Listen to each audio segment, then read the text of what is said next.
সহ সম্পাদক রাজু ইউনিয়ন যুবদলের সাধারণ পুলিশ এবং জনতা তাদেরকে অ্যারেস্ট করে। উনি বলছিলেন যে অনেক বল আছে এই স্বৈরাচারের পতন ঘটাতে হবে। এটা বিভিন্ন বন্ধুত্ব বহন করে আমাদেরকে একটি স্বাধীন অঙ্গ এবং সহযোগী সংগঠনের নেতৃবৃন্দ উপস্থিত আমার এবং রাস্তাঘাটে বসে যারা আমার বক্তব্য দেয় সেই বাংলাদেশ গড়ার জন্য আমাদের বিএনপি এই সমস্ত শহীদদেরকে গভীর শ্রদ্ধার সাথে স্মরণ করছে এবং আটকিয়ে রেখে রাতের বেলা আমাদের নেতা বিএনপির ভারপ্রাপ্ত চেয়ারম্যান জনাব তারেক রহমান ইতিমধ্যেই রাষ্ট্র মেরামতের একটি দফা প্রস্তাবনা পেশ করেছে।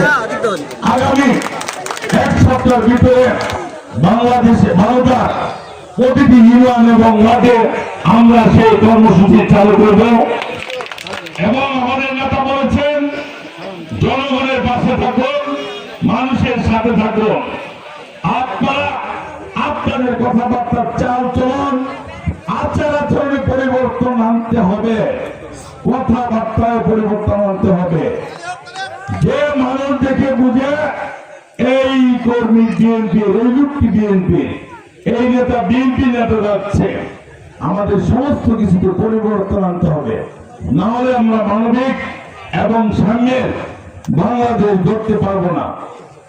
আমরা চাই পিছনে যা হয়েছে সেই ঘটনার পুনরাবৃত্তি যাতে না হয়। বাংলাদেশের বেশিরভাগ যে গাঁটটি মেরে এখনো ভারতে বসে ষড়যন্ত্র করে বাংলাদেশে অস্থিতিশীল পরিবেশ সৃষ্টির মাধ্যমে এই অন্তর্বর্তীকালীন সরকারকে ক্ষমতাচ্যুত করতে চেয়েছিল। এদেশের মানুষের মন চেঞ্জ হতে সময় লাগে না। আপনারা যদি বিএনপি কর্মীরা যদি আচার আচরণ আগের মতো করেন তাহলে মানুষ কিন্তু ঘুরে যাবে, শহীদের রক্তের সাথে বেইমানি করা হবে।